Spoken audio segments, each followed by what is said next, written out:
બેટા હવે તો તારી બાઈ ને કી સમજાવ.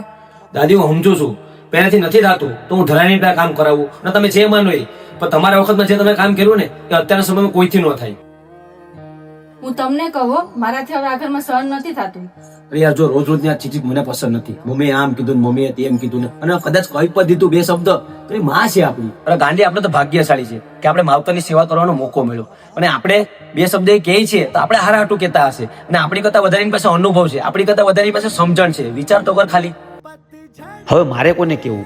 એને કેવું જેને 9 મહિના મારો ભાર ઉપાડ્યો, મને પોતાને પેટે પાટા બાંધી અને હેચવો, ભણાવ્યો, ગણાવ્યો, ઉજેરીને એવડો મોટો કર્યો, કે પછી એને કેવું જે મારા ભરોસે પોતાનું ઘર બાર, ભાઈ બહેન, મા બાપ બધાને છોડીને આવી. એમાં તો ઝઘડા ચાલતા જ હોય સાસુ વહુના, પણ દીકરા લગી વાત ન પુગાડાય. અને બે શબ્દ સાંભળવા પડે તો સાંભળી લેવાય, પણ ઝઘડા ન કરાય. અને વાક માનો હોય કે પત્નીનો, પીસાય હંમેશા પુરુષ જ છે. ખાલી ખાલી સા